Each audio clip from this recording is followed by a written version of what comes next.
All right, let's talk about it. That invisible wall. You know the one I'm talking about. The one that keeps us feeling safe, all cozy and comfortable, but really, it just keeps us stuck.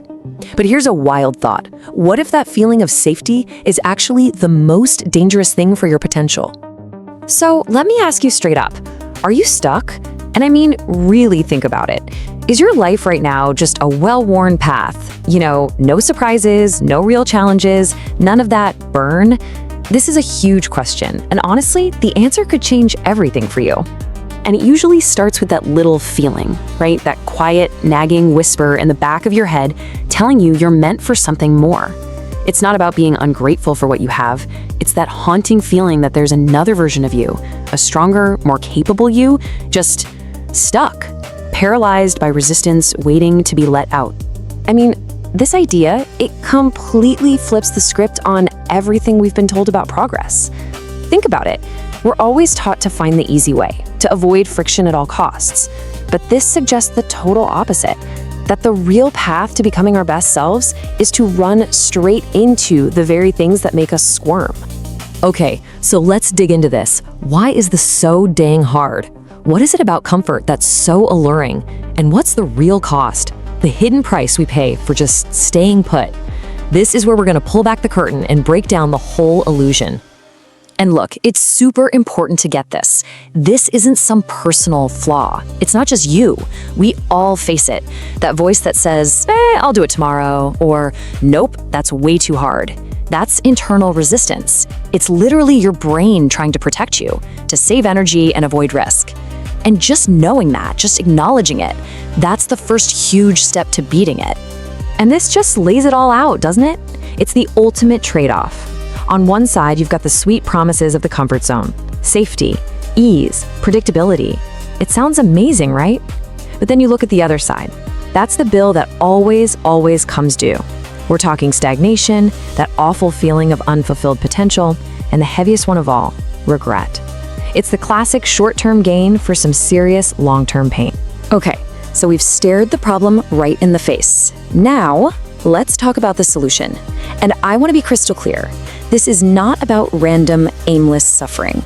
No way. This is about a very specific, incredibly powerful strategy. Let's dive into what's called productive discomfort. The two most important words right here are deliberate and strategy. See, this isn't about just letting bad things happen to you.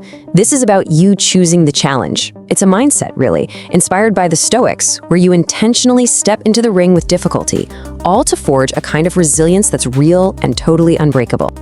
And getting this distinction is absolutely crucial. So what is it? It's consciously deciding to take on a challenge.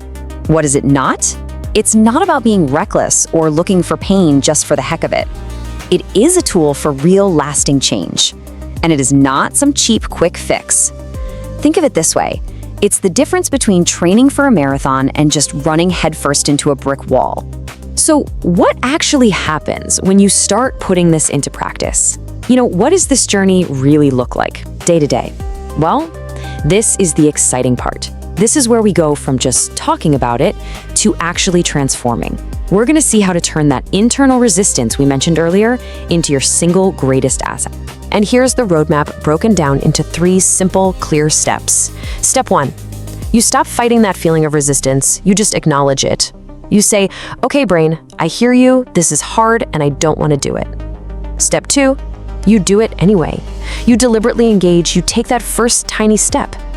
And step 3, through that process over and over, you forge resilience.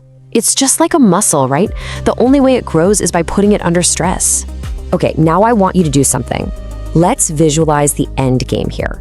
For just a second, forget who you are right now, today, and I want you to imagine the person you could become. Imagine a version of you that doesn't just get through pressure, but actually thrives on it. A you that sees a challenge and thinks opportunity, not threat. Someone who is constantly, consistently blowing past what they thought their limits were. And listen, this isn't some pie-in-the-sky fantasy. This is the direct, tangible result of training yourself with productive discomfort. All right, we've laid it all out. We've looked at the problem, we've uncovered the solution. So now It all comes down to a choice, a decision you have to make.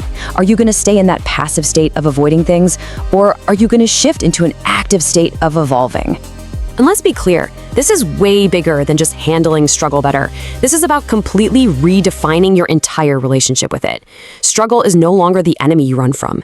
Instead, it becomes the raw material. It becomes the fire, and you are the sword being forged. So, in the end, it really just boils down to this one question. You're standing at a fork in the road. One path is easy, it's predictable, and it's small. The other, well, it's challenging, it's demanding, but it leads to incredible, profound growth.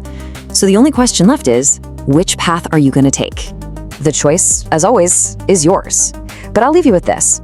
Don't just face the challenge, and don't just endure it. Embrace it. I mean it. Embrace the burn. Because that feeling, that discomfort, that's the feeling of growth. That's the feeling of you becoming everything you were meant to be.